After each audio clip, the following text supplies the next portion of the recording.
የነዚህ ሁለት ጥንዶች ገጠመኝ እጅግ በጣም ብዙ ትምህርት እንዳስተማራችሁ ተስፋ አድርጋለሁ። የእግዚአብሔር ቤተሰቦች እንደምን ዋላችሁ? አሜን። የአምላካችን የጌታችን የመድኃኒታችን የኢየሱስ ክርስቶስ ስሙ ከአጽናፍ እስከ አጽናፍ ከፀሐይ መውጫ እስከ ፀሐይ መጥለቂያ በፍጥረት አንደበት ሁሉ የተመሰገነ ይሁን። እንደ እግዚአብሔር ፍቃድ በእህትና በወንድሞቻችን በእነዚህ በሁለቱ የምታዩዋቸው ሙሽሮችና እናትና አባት ወይም ባልና ሚስት ፍቅረኛ ጓደኛ ማቾች ማለት ይቻላል በእነሱ ዙሪያ ትንሽ እንወያይ። ለ29 ደቂቃ ከ21 ሰከንድ ያክል እንወያያለን። በዚህ ገጠመኛችን ውስጥ እናንተም ራሳችሁን ታዩበታላችሁ ብዬ ተስፋ አደርጋለሁ። ይህ የምትመለከቱት ቪዲዮ የዛሬ 2 ዓመት ከምናምን ወር ማለት ነው በሰርጋቸው ቀን የተገኘሁበት እንዲሁም በክርስትና በልጃቸው የክርስትና ቀን ደግሞ በቃጥላ ማርያም እንደምትመለከቱት እንግዲህ በሌሊት የተቀረጸ ቪዲዮ ነው የተገኘሁበት ቪዲዮ ነው። ይህ ማለት ምን ያህል የነዚህን ልጆች እግር በእግር ቃል በቃል ወይም እያንዳንዱ ሂደታቸው በካሜራም ሆነ በእኔ አይን ቁጥጥር ወይም በክትትል ውስጥ እንደሆኑ ያሳያል። ይሄ ለኔ በጣም ትልቅ ነገር ነው። ምክንያቱም እያንዳንዱ እንቅስቃሴያቸውን ህይወታቸውን በምክር አገልግሎትም ይሁን በቤተሰባዊ በጓደኝነት እየተወያየን እዚህ ደርሰናል። ከዚህም በኋላ እግዚአብሔር አምላክ ያው መወለድ ቋንቋ ነው፣ ዋናው ፍቅርና ጉርብትና ነው ይባላል። ስለዚህ የስጋ ዝምድና ብቻ አይደለም ሰዎችን የሚያጣምረው።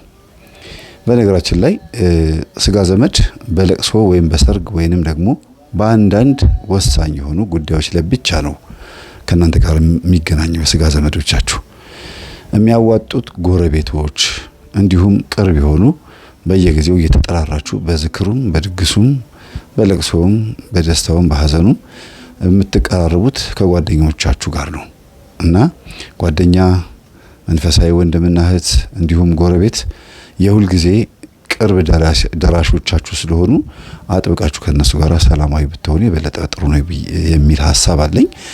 ወደ ዋናው ሐሳቤ ከመግባቴ በፊት እንደምክር እንደሁም እንዳስተያየት ይሆናል ብዬ ስላሰብኩ ነው ይሄን ያመጣሁት። መልካም ቆይታ። እንግዲህ ይህ የምትመለከቱት ከ2 ዓመት ከምናምን ወር አካባቢ ላይ የነበረ የመጀመሪያ ልጃቸው ክርስትና ነው። የወንድማችን የሮቤልና የፍቅረኛው ወይም የሚስቱ ረዱ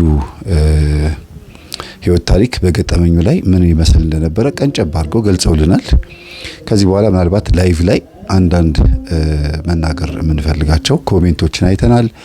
እንዲሁም ደግሞ አንዳንድ አስተያየቶችንም ተቀብለናልና በላይቭ መምጣት አለብን የሚል ሐሳብ አለኝ እኔ ጋር። ምክንያቱም የ6 ሰዓት ቪዲዮ በገጠመኝ ታሪኬ ውስጥ ለቅቄ አላቅም። የመጀመሪያዎቼ ናቸው እነዚህ ሁለት ጥንዶች። የ6 ሰዓት ቪዲዮ መልቀቅ ማለት ለኔ በጣም ከባድ ነው። ግን ተማሪዎቼን ምን ያህል እንደተማመንኳቸው ወይም እናንተን ቤተሰቦቼን ምን ያህል እንደተማመንኳችሁ ያየሁት የመጀመሪያው ሙከራ የነዚህ ቤተሰቦች የ6 ሰዓት ቪዲዮ ወይም የ5 ሰዓት ከ54 ነው ከ56 ደቂቃ ቪዲዮ የለቀኩት ነው። እና ምን ያህል ፖድካስት እንደምታዳምጡና በጉጉት እንዲህ አይነት ነገር እንደምትሰሙ ሳይ በጣም ደስ ብሎኛል። በእርግጥ ልምድ ያላችሁ ረጅም ቪዲዮ የማዳመጥ በጣም ደስ ብሎኛል። ኮሜንቶቹ ራሱ አስተማሪ ናቸው። እህታችን እንደምትመለከቷት በቀጨኔ መድኃኔዓለም ግቢ ውስጥ ባለው በቅዱስ ገብርኤል ቤተክርስቲያን ዙሪያ እየዞረች ልጇን እንዲባርክላት እንዲሁም የተባረከ ልጅ ከሆነ በኋላ ለኢትዮጵያም ለተዋህዶም የሚጠቅም ለነሱም የሚጠቅም ልጅ እንዲሆን እየተማጸነች ነው ያለችው። ነፍሰ ጡር ናት። ከስንት ዓመት በኋላ ማለት ነው? ከ2 ዓመት በኋላ። አሁን ይሄ የምታዩት ቪዲዮ የቅርብ ጊዜ ቪዲዮ ነው። የዛሬ 3 ወር ምናምን 2 ወር አካባቢ የነበረ ቪዲዮ ነው። ከዛ ገጠመኝ ለመቀረጽ እኔ ጋር መጡ። ገጠመኝ እየተቀረጸች ምናልባት ሆዷን ማየታችሁት ሊሆን ይችላል። የደረሰች ነፍሰ ጡር እንደሆነች በቃሏም ተናግራ ነበረ። ሁላችሁም ማርያም በሽልም ታውጣሽ እንዲሁም እመቤታችን ቅድስት ድንግል ማርያም በሰላም ትገላግልሽ ብላችሁ እንደወለደች ቆጥራችሁ የመረቃችሁም አላችሁ። መልካም ምኞቶቻችሁን በሙሉ ተቀብለናል። እኔ በጣም ደስ ብሎኛል በጻፋችሁት ኮሜንት። ግን ሳልናገር ማላልፈው በዚህ ዓመት ብቻ መውለድ የማይችሉ የነበሩ በቅዱስ ሩፋኤልና በቅዱስ ገብርኤል አማካኝነት የወለዱ እንዲሁም በቅድስት ልደታ እና በአባታችን በአቡነ ሀብተ ማርያም፣ በአቡነ እጨጌ ዮሐንስ፣ በአባ ኪሮስ፣ በአቡነ ተክለ ሃይማኖት ምክንያት የወለዱ 6 እናቶች መካን የሚለው ስም በሰርተፊኬትም ሆነ በአጠቃላይ በቃ በዶክተር የተረጋገጠ መውለድ የማይችሉ የነበሩ ማለት ነው። ምንም አንችልም ተብሎ የነበሩ የወለዱ 6 እናቶች ወልደው አይቻለው። እህታችን ምንም እንኳን የሁለተኛ ልጇን ወልዳ ቢሆን አርግዛ ቢሆንም በሷ ምክንያት እነዚህ እናቶች ማንሳት የፈለኩት ለምንድነው? ደስታዬን ለመግለጽ ነው። እንግዲህ ለኔም እግዚአብሔር አምላክ ወንድ ልጅ እንዲሰጠኝ እየጸለያችሁልኝ ወደሚቀጥለው ሐሳብ እገባለሁ። በነገራችን ላይ በአዲስ አበባ አንድ እህታችን ከመቀሌ መጣ። መቀሌ ነዋሪ የነበረች እህታችን ናት።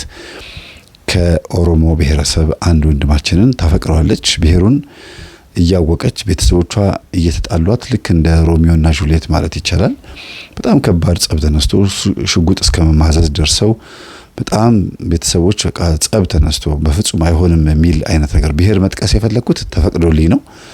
መጨረሻ ላይ ልጅቷ በሜክሲኮ ልደታ ቤተክርስቲያን እመቤታችን ጋር መታ ተንበርክካ እመቤቴ ሆይ እኔንና ፍቅረኛዬን አንድ የሚያደርግ ቤተሰቦቼን የሚያስታርቅ አንድ ነገር አምጪ፣ ያ የመጣው ነገር እረፍት የሚሰጠኝ አድርግልኝ ብላ ነው የጠየቀችው።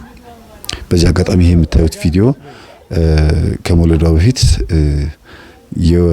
የወፍ አጥር የአጥር ወፍ አትስማሽ ነው የአጥር ወፍ አትስማሽ ተብሎ የሚባለውን ምርቃት እየመረቁ ነው ልጆቼ። እስቲ እንስማቸውና እንቀጥላለን።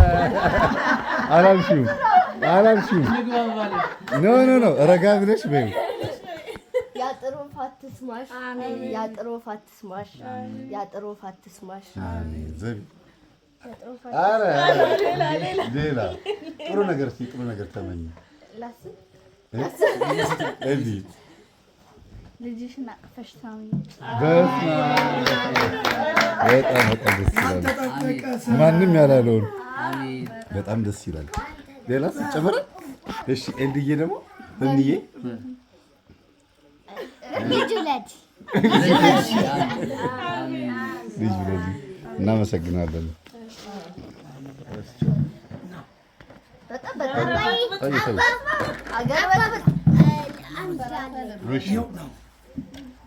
ውለጂ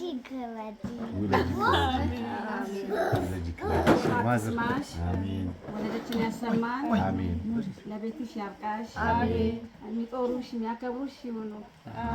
ትሁን ሴት ናት ትሁን። ሴት ከሆነችን ማተብን እላታለን ትሁን።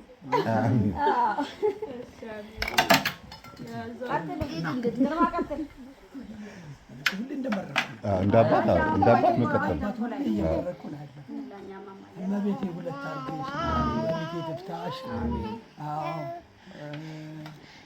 መቼም በዓይኔ ያየሁትን በጆሮ የሰማሁትን ደግሞ እመቤቴ የሆነ አድርጋ ስታበቃ የሚታቀፍ ልጅ ይስጥሽ፣ የምትታቀፍ ልጅ ትስጥሽ። ወንድም ከሆነም ሴትም ሆነ እመቤቴ እንደ ፈቃዷ ታድርገው። ልጄ እመቤቴ ትፍታልኝ ነው የምለው።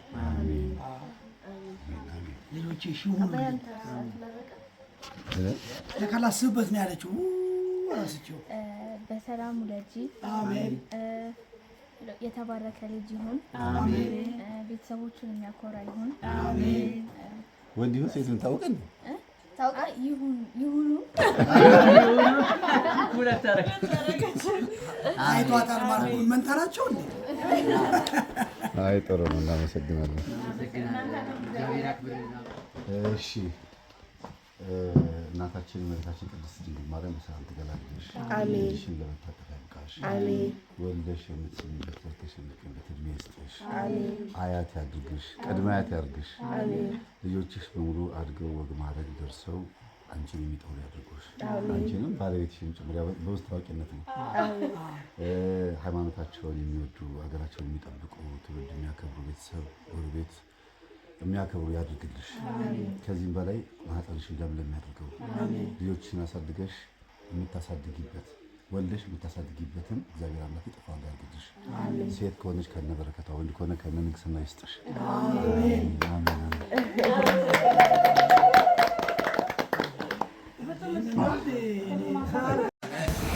ከዛ እህታችን ከገጠመኙ በኋላ በሰላም ተገላግላ ሆስፒታል ደግሞ ልንጠይቃት ሄድን። እጅግ በጣም ደስ ይላል። ሁላችሁም እንኳን ማርያም ማረችሽ በሏት እንዳላችኋትም ተስፋ አደርጋለሁ።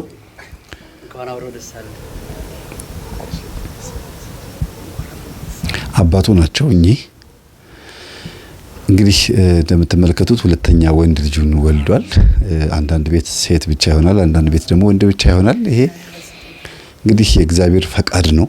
ሳይንስ በእርግጥ በአሁኑ ጊዜ ወንድም ሴትም መውለድ ትችላላችሁ ብለው እንዴት እንዳመጡት አናውቅም፣ መምረጥ ይቻላል ብለዋል። ይገርማል። ለማንኛውም የጀመርኩላችሁ ልጨርስላችሁ። በጣም ነው የተደነኩት። ልጅቷ ተንበርክካ ሙሉ ቀን ስትጸልይ ያዩዋትና አንድ እናት ልጄ ምን ሆነሽ ነው? ምን ነው ለምን የተጨነቅሽው አሏት። እማ ሆይ ነው አለቻቸው። ወይ መንኩሰዋል አለቻቸው። አይ አልመነኮስኩም፣ ግን ሁልጊዜ ከመነኩሴ ጋር ቁጭ ብዬ ስለምታየኝ ነው። እዚህ መተሽ ስትጸልይ ስታስቀድሽ አይቅሻለሁ። አሁን ደግሞ ብርርሽ ያለቀስሽ ነው፣ ምንድነው የገጠመሽ አሏትና ስትነግራቸው አይ ልጄ በአሁኑ ሰዓት የዘረኝነት ጉዳይ በጣም ከባድ ነው። እናትሽም አባትሽም የሱም እናትና አባት በአጠቃላይ ለሞት የሚፈላለጉ ቢሆኑም ግን አንድ ጸሎት ብቻ ጸልይ አሏት። ምን መሰላችሁ? ሐጹረ ጸሎት የምትል ከመዝገበ ጸሎት ውስጥ ማለት ነው። እሷን ጸሎት ጸልይ አሏት። ጸልያ ከዛስ ምን ልበል አለቻቸውና መጣች። ልጄ ከዛ በኋላ ያለው ነገር ዝም ብለሽ ለእግዚአብሔር ስጪው በቃ ሂጂ አሏት። የሚገርማችሁ ይቺ ልጅ መምህር አንድ ጊዜ ፈልጋለሁ ብላኝ ቢሮ ድረስ መታ አግኝታኝ እኚህ እናት ጋር ይዛኝ ሄደችና ምን ለምን እንደፈለገችኝ ራሷ አልነገረችኝምና አንድ ማሳየህ እናት አሉ የበቁ እናት ናቸው ብላ ይዛኝ ሄዳ እኚህ እናት ማለት እንዲህ ብለውኝ ነበር። እሺ አሁን ምን ተፈጠረ ስላት እሳቸው በነገሩኝ ጸሎት ጸልዬ ወደ ቤት ስገባ አመመኝ፣ ሆዴ ተናጋ። ከዛ ከሁለት ሳምንት በኋላ ነፍሰ ጡር እንደሆንኩ ተነገረኝ። ከዛ ደግሞ ያው ይሄንን ለእናቴ ቀጥታ ነግሬያት በደብዳቤ ጽፌ ስጠፋ እናትና አባት የኔ እናትና አባት ከፍቅረኛ እናትና አባት ጋር ተነጋግረው በቃ በመካከላችን ጽንስ ተፈጥሯል፣ ስለዚህ እርቅ መፍጠር አለብን ብለው ሆኖ ተደርጎ የማይታወቅ የጽንስ መፈጠር ያን ያክል ትልቅ ለውጥ ያመጣል ብዬ አልጠብቅም። አስወርጁ ይሉኛል ወይም አላቀልሽም ዞር በይ ከዚህ አንቺ የኛ ልጅ አይደለሽም ይሉኛል ብዬ ነበር የምጠብቀው አለች። እግዚአብሔር ግን ይሄንን ጽንስ አንድ ምልክት አደረገው። ቅድም ስነግራችሁ ምናልባት አስተውሳችሁ ከሆነ በደንብ ሰምታችሁኝ ከሆነ አንድ ምክንያት ፍጠርና የእርቃችን ምክንያት ይሆን ብላ ነበር የተናገረችውና የፍቅራችን የትዳራችን ምክንያት ይሆን ብላ ነበር ምልክት አድርግልኝ ነበር ያለችው። እግዚአብሔር አንዳንድ ጊዜ ከጋብቻ ውጪ ቢሆንም ሰላም እንዲፈጠር የማያደርገው ጥረት የለምና ሰዎች ከለመኑት ያደርጋል። ናች ልጅ ዛሬ የማይጣመር ብሔር ባልልም ስንቶች ተጣምሮ አይተናል። ግን በእነሱ ቤተሰብ ውስጥ በጣም ብዙ ችግር ተፈጥሮ እንግዲህ ለሶስተኛ ልጅን ለመውለድ በቅታለች። ትዳር ውስጥ ሆና በትዳር ውስጥ ገብታ ማለት ነው። እና አንዳንድ ጊዜ ትዳር በጣም ደስ የሚለው ነገር ምን መሰላችሁ? በብዙ መከራ ውስጥ ሲያልፍ፣ በብዙ ቻሌንጅ ውስጥ ሲያልፍ ነው። እነሆ የክርስትና ወቅቱ ደግሞ ደረሰ። የሁለተኛው ልጅ ማለት ነው። እንደምታዩት ከልጆቼ ጋር ሆኜ ደግሞ በቀጨኔ መድኃኔዓለም ቤተክርስቲያን ተገኝተን በአባታችን በአቡነ ተክለ ሃይማኖት ቀን ማለት ነው በሮብ ቀን ይህንን ፕሮግራም ተካፍለናል። ቅዳሴ ስርዓቱን ተካፍለን ክርስትናም ተነስቶ ሕፃኑ በዛን ቀን 4 ነው 5 ልጆች ናቸው ክርስትና የተነሱት። በጣም ደስ የሚል ቀን ነበረ። ይህንን የሁለተኛ ልጃቸውን ፕሮግራምም ድጋሚ ከ2 ዓመት ከምናምን 3 ዓመት በልቶ ዞሮ የእርግዝና ጊዜውም ሲቆጠር በመገኘቴ በጣም ደስ ብሎኛል። እድሜ ከሰጠን 4ኛም 5ኛም ልጆቻቸው ላይ ቢገኝ ደስ ይለኛል። ዘራቸውን ያብዛውና ሌላው ደግሞ በስራ ወንድማችን ሮቤል ወይም የዚግዛግ ቲዩብ ባለቤት በስራ አውቀዋለሁ። ሰይጣን አይስማ የሰይጣን ጆሮ ይደፈንና በጣም መልካም የሆነ ልጅና እንዲሁም ደግሞ ጥሩ ሙያ ያለው በዚህም በስራዬ ላይ የሚያግዘኝ ወንድማችን ስለሆነ እግዚአብሔር ይባርክህ ብላችሁ ሁላችሁም እንድትመርቁልኝ እፈልጋለሁ። እና ወደ ቀደመው ነገር ስንመለስ እንደገጠመኝ ልነግራችሁ የፈለኩት አንድ ነገር አለ። ይሄም ምንድነው? ቅድም ከነገርኳችሁ ታሪክ ተነስቼ በዘረኝነት ጉዳይ ላይ የሚወለዱ ልጆች ሲያድጉ ተጽዕኖ ይፈጥርባቸዋልና የዛሬ 30 ዓመት በእንደዚሁ አይነት የዘረኝነት ጉዳይ የተወለደች አንዲት ነፍስ አለች። ወንድ ነው በእርግጥ ነፍሱን ነው ሴት ያልኳት። ይህ ልጅ ከልጅነቱ ጊዜ ጀምሮ የትኛው ብሔር እንደሆነ ባልነግራችሁም አንድን ብሔር እየጠላን ያደገው እና ያንን ብሔር እየጠላ ቢያድግም እናቱ መጥፎ ነገር እየነገረችው ብታሳድገውም ልጁ ግን አድጎ የነዛን ሰዎች አንዲትን ቆንጆ ሴት አገባ። አንደኛ ሆን ብሎ ነው ያደረገው። እናቱን ለማናደር አይደለም፣ ወይም ደግሞ አጥንቴ ውጋህ ብላ ብትረግመውም ስትሞት የነሱን ብሔር ካገባ አጥንቴ ውጋህ ብለው ነበርና ከፈለገ መጥቶ 10 ጊዜ በምን እንደ መርፌ ጠቅጥቀኝ ብሎ የተከለከለውን ጥሶ አግብቶ ወለደና የወለደው ልጅ ደግሞ እጅግ በጣም የሚገርም በቃ የተባረከ ልጅ። እንዴት መሰላችሁ? እንግዲህ የዛሬ 30 ዓመት የተፈጸመን ነገር አሁን ከዛሬ 5 ዓመት በፊት ደግሞ ያለውን ነው የምነግራችሁ። ልጁ አሁን የ5 ዓመት ልጅ ነው። አንደኛ ይሄ ልጅ በረከታቸው ሆነ። ምንድነው በረከታቸው የሆነው? ልጁ ከተወለደ ጊዜ ጀምሮ አባትየው ጤነኛ ሆነ። አባትየው ማለት ይሄ ልጅ ባልየው ማለት ነው፣ የ30 ዓመት ጎረምሳው ማለት ነው። ጤነኛ ሆነ። ከዛም አልፎ ደግሞ ጤነኛ መሆን ብቻ አይደለም፣ በጣም ብዙ ችግር የነበረበት ሰው ነበረ። የሱስ የመጠጥም የምንም ሱስ የነበረበት ሰው ነበረ። ከዛ ሁሉ ነገር ተወግዶ ልጁ ከተወለደ ጊዜ ጀምሮ ልቦና ገዛ እና ጸበል ሊጠመቁ ይሄዱላቸዋል። የት ይሄዳሉ? አባታችን አቡነ ጨጌ ዮሐንስ ቅድም እንደነገርኳችሁ ማለት ነው። አቡነ ጨጌ ዮሐንስ ጸበል ይሄዱና ጸበል ይዘው መተው ትራንስፖርት ታክሲ እየጠበቁ እያለ ልጁ ተዝለፍልፎ ይወድቅባቸዋል።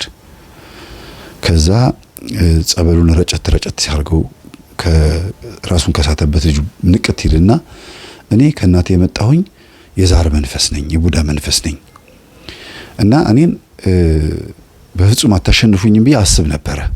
አንተ ውስጥ ሆኜ የእናትህን ስራ ለማስፈጸምና ያንን ብሔር ለመበቀል ብዙ ሞክሬ ነበረ፣ ግን አልቻልኩም፣ አልችልምም። ይሄ ጨጌ ዮሐንስ የምትለው ያ ሚካኤል የምትለው እንግዲህ ልጁ ቅዱስ ሚካኤልን በጣም ይወደዋል። ያ ሚካኤል ብለህ የምትጠራው ከኔ ገላግለዋል፣ በደህና ጊዜ ተገላግለሃል አለው። ልጁ እኮ ነው እንግዲህ ህፃን ልጅ አስቡት፣ በዚህ አይነት ቋንቋ ሲያወራ ልጁ ደንግጦ አባትየው ምንድነው የሚያወራው? ይሄ ህፃን ልጅ አይደለም፣ ይሄ መንፈስ ስራ ነው ማን ብሎ ልጁ እንግዲህ ይሄ አባትየው የ30 ዓመቱ ጎረምሳ ስለ መንፈስ ብዙ መረጃ አልነበረውም። ግን ጸበል ቦታ ሲሄድ የሚሰማው አንዳንድ ጊዜ ያለ አይደለም፣ በቃ ዝም ብላችሁ ከርቀት የምትሰሙት ሲጮህ ሲያጓራ የምትሰሙት እሱን ነው የሚያውቀው እንጂ ሲለፈልፍ አይቶ አያውቅም። ከዛ ማን አንተ ሲለው እኔ የእናትህ መንፈስ ነኝ፣ ከፈለክ እኔ የእናትህ መንፈስ መሆኔን ለማወቅ ከፈለክ በልጅነት ምን ትልህ እንደነበር ልንገርህ አለውና ህፃኑ ሆኖ ጀምሮ እናቱ ምን ትለው እንደነበረ እዛ ድንጋይ ላይ ቁጭ ብሎ አስቡት። ከገዳሙ ከወጡ በኋላ ድንጋይ ላይ እየተቀመጡ እየደከማት ሚስቱ እያረፉ ነው የሚወጡት ወደ ታክሲ ለመሄድ እና ሲቆም ሲራመዱ ነው መጨረሻ ላይ መንፈሱ ከዛው አካባቢ ሳይለቅ በደንብ አድርጎ የተናገረው እና ሚካኤል ሆይ አታቃጥለኝ፣ እባክን ቅዱስ ሚካኤል ሆይ እባክን አታቃጥለኝ እያለ እየጮኸ እየለፈለፈ ሚስጥሩን ተናገረ። ምንድነው ሚስጥሩ? እናትየዋ በእድሜዋ በወቅቱ በዛ በነበረችበት ሰዓት ላይ ያን ሁሉ ታረግ የነበረችው አያቷ ምንድን ነበሩ ማለት ነው? አያቷ ባንዳ ነበሩ። የኢትዮጵያ ባንዳ የሆነ ብሔር ተወላጅ ሆነው ኢትዮጵያን ከጣሊያን ጋር ተስማምተው የሚያስወጉ የልጅ ናቸው እናትየዋ። በጣም የሚገርመው ነገር የዛን ጊዜ የነበረው መንፈስ እናትየዋ ላይ መጥቶ ዛሩ እኔ ነኝ ሁሉ ሳራ የነበርኩት ከቅድማያት ከቀምቀማያት ከምንጅላት ጀምሮ ስሳራ የነበርኩት እኔ ነኝ እያለ ሲያወራ አስቡት። እንግዲህ ብሔርን ከብሔር ሳናቁር የነበርኩት እኔ ነኝ እያለ ሲለፈልፍ አይገርማችሁ? በአንድ ትንሽ ህፃን ልጅ ላይ 5 ዓመት ህፃን ልጅ ላይ ሲለፈልፍ አንድ መንፈስ በጣም ነው የሚደንቀው። ግን እንደዚህ እንዲያሸንፍ የረዳው ይሄ አባትየውን ምንድነው? አባትየው ቅዱስ ሚካኤልን በጣም ይወዳል፣ ዝክሩን ያዘክራል፣ ጽዋውን ይጠጣል። እንዲሁም ደግሞ ጥምቀት ታቦት በሚወጣበት ጊዜ ምናምን ቲሸርት እየለበሰ እንደዚህ ታቦቱን ያገለግላል። በጣም የዋህ ነው። ሰካራም ቢሆንም ሌላም ሱስ ምናምን የነበረበት ልጅ ቢሆንም ግን ታቦትን በጣም ይፈራል፣ በጣም ያከብራል፣ አይዳፈርም። ቅዱስ ቁርባን ለመቀበል ያለው ፍርሃት እንዴት እንደሚንቀጠቀጥ ብታዩት፣ ዱርዬ ሆኖ ማለት ነው።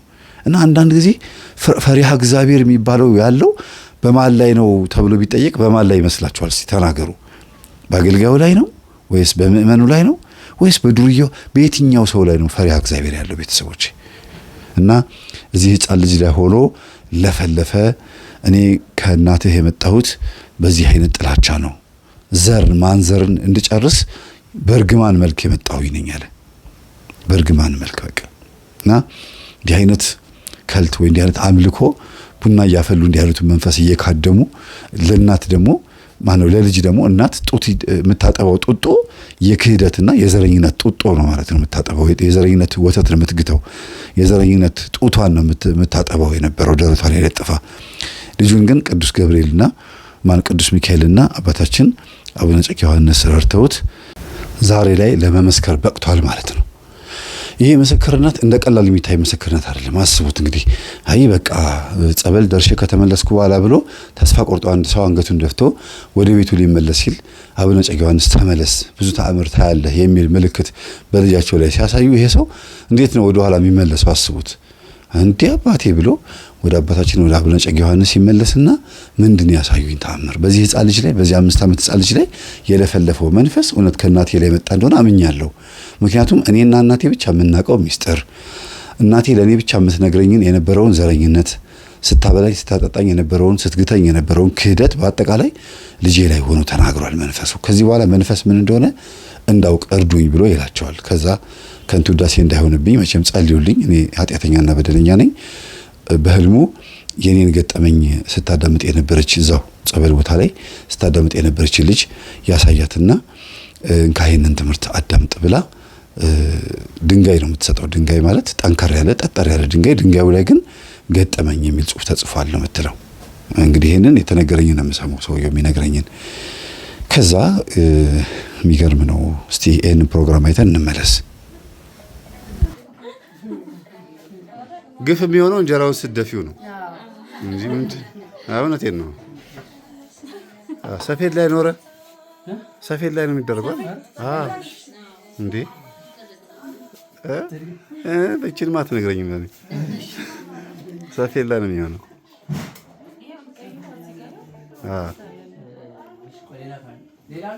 ካለ ሰፌድ ከሌለ ምንም ማድረግ አይቻልም።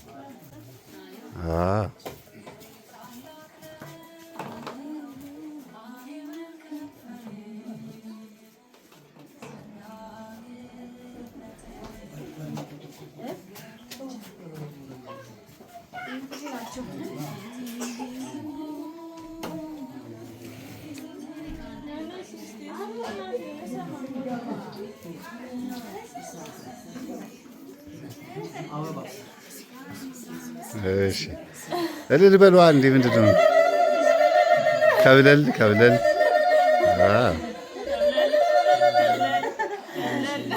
ከዛ ሮቢ አንሳውና አንሳው ያዘው ቅፈውና አንዱን እንጀራ አንስተሽ ላዩ ላይ አድርጊ። ከዛ ቁጭ አድርገው። ወጥ ነው የሚቀረው ወጥ። አዎ ቀልበሰው ሀብታም ያርግ። አሜን አሜን። በቃ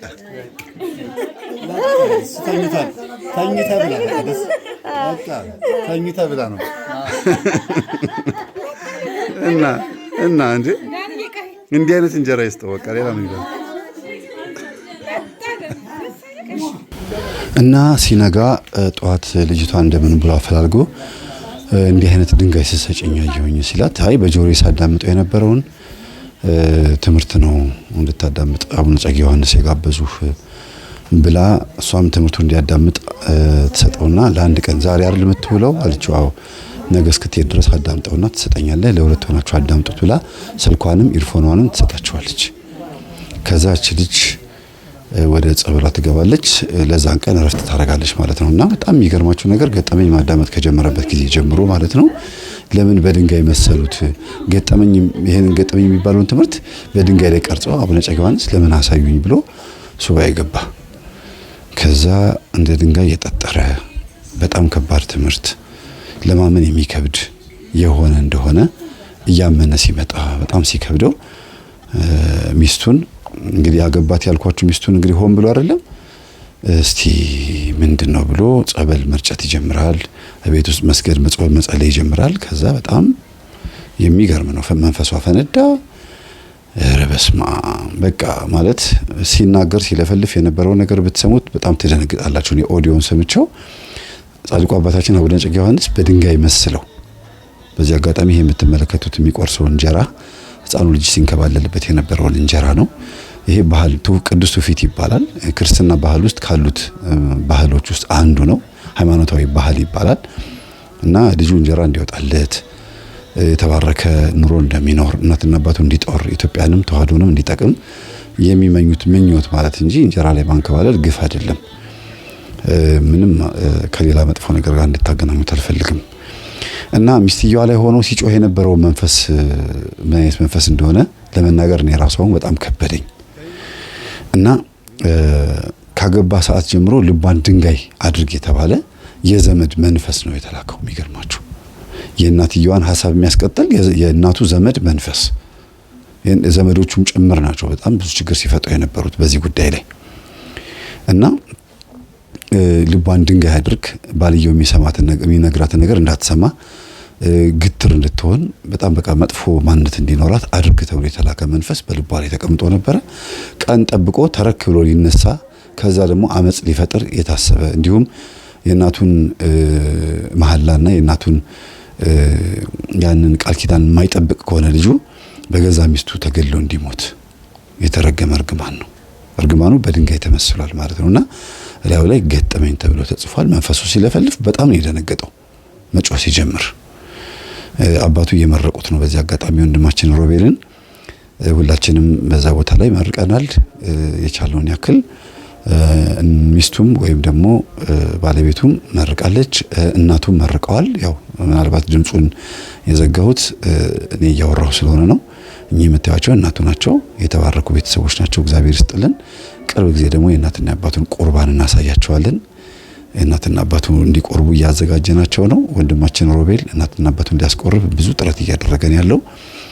እጅግ በጣም የተባረከ ቤተሰብ እየሆነ ነው የመጣው እና ወንድማችን የታሪኩ ባለቤት ማለት ነው ሚስቱ ላይ ያለው መንፈስ ራሱ አስሮ ራሱ ሸኝቶ እንዲህ ያለ ጸጋ አግኝቶ አሁን በሰላምና በፍቅር እየኖረ ነው እላችኋለሁና እኔ በህይወቴ እንደዚህ አይነት ነገር ስሰማ በጣም ነው የምደነግጠው። አስቡት፣ ሰይጣንን ለዘረኝነት ተባበረን ሲሉት አግዘን ሲሉት ሰይጣንን ልጄ እንዲህ አይነት ብሔር ካገባ አንተ ከስር ልጄን ህይወቱን አበላሸው ገዝግዘው በገዛ ሚስቱ እንዲሞት አድርገው ብሎ ቡና አፍልቶ መርገም ሰይጣንን ጓደኛ አድርጎ ልጃቸውን ጠላት አድርጎ መኖር በጣም አይከብድም? ከሰይጣን ጋር ተወዳጅቶ ሰው ልጅ እንዴት የገዛ ከማህፀኗ ያወጣው ልጇን የኔን ሐሳብ የማይፈጽም ከሆነ እንዴት በገዛ ሚስቱ ይገደል ብላ ትረግማለች? ምን አይነት መሐላ ነው? በወንዝ በጎሳ በጎጥ በብሔር ሰው ተጣልቶ በዚህ ልክ የሰው ገነት መንግስተ ሰማያት የተዘጋጀለትን እንዲሁም በቃ በደሙ የተቤዠው ክርስቶስ በደሙ የዋጀንን ይህንን ፍጡር ይገደል ብሎ በመንፈስ ማስፈረድ ማለት ምን የሚሉት ነገር ነው? ቤተሰቦች ይከብዳል አይደል? እና አንዳንዴ ቤተሰብ እንደዚህ ሰብሰብ ብሎ የክርስቶስን ቃል ጠርቶ ስላሴን ጠርቶ ድንግል ማርያምን መላእክትን ጠርቶ ሲበላ ሲጠጣ ሲጨዋወት ማየት መባረክ ነው። ለምን ብትሉ ከእንደዚህ አይነት መጥፎ የሆነ አሁን ከነገርኳችሁ ታሪክ የተነሳ መጥፎ የሆነ ነገር ያጋጥመናል። ከዚህ ነገር እንተርፋለን ማለት ነው። ተሰብስበን እንደዚህ ፍቅር ስንሆን እናትና አባት ፍቅር ሲሆኑ ወንድማችን ሰለሞን ተርቢኖስም ከሮቤል ጋር ያለው ወዳጅነት እንግዲህ ቅርብ ስለሆነ ያው ወንድማችን ተገኝቷል እና ቤተሰብ እናትና አባት በተለይ ፍቅር ከሆኑ ዘመድ አዝማድ በአጠቃላይ ክርስቶስን የሚያመልኩ የሚሰግዱ የሚጾሙ የሚጸልዩ ከሆኑ አንድ ከሆኑ የዛር መንፈስ ጉልበት አያገኝም እና እግዚአብሔር አምላክ በቤታችን በዙሪያችን በኑራችን የሚፈታተንን መንፈስ ሊቀጠቅጠን የተዘጋጀ እንደ እርግማን ሆኖ ሊሻገር የፈለገ እንደ ሟርት ሆኖ አፋችን ላይ ሆኖ እንደ እርግማን ሊሰራ የፈለገ ሰይጣን የተመታ ይሁን። እናታችን እመቤታችን ቅድስት ድንግል ማርያም ሁላችንም ተባርከን የተባረከ ህይወት እንዲኖረን ስንመኝ እየተመኘ ነው ይሁንልን። ኢቭን መጥፎ ህይወት ያለኝ እኔ ድለቢስ ነኝ ብለን ስንል ይሄን አንደበታችንን አስተካክላ ጥሩ ድል ያለኝ ብለን እንድናስብ እመቤታችን ቅድስት ድንግል ማርያም ትርዳን። ይሄ ቤተሰብ ምንም እንኳን የ6 ሰዓት ገጠመኝ ቢያቀርቡ ወንድሞቻችን እንደዚህ የምታዩቸው እህትና ወንድሞች ወይም ደግሞ ባልና ሚስቶች ግን ብዙ ሰው ከነሱ ተምሯል። እናትና አባቶቻቸውም ራሱ ምን አይነት ታሪክ እንዳቀረቡ ሲሰሙ በጣም ነው የተገረሙትና ልጅን አሳደግኩ ብለን ስንል ቤተሰቦቼ በሽሮና በበርበሬ ብቻ አይደለም ማሳደግ፣ ታሪካቸውን በቅርብ ክትትል መከታተል ያስፈልጋል። በጣም አመሰግናለሁ። ሰላም ሁኑ። ከፊትህ ምንም ነገር ቢዘጋ እፍታህ በለው ይከፈታል። እግዚአብሔር አምላካችን ስሙ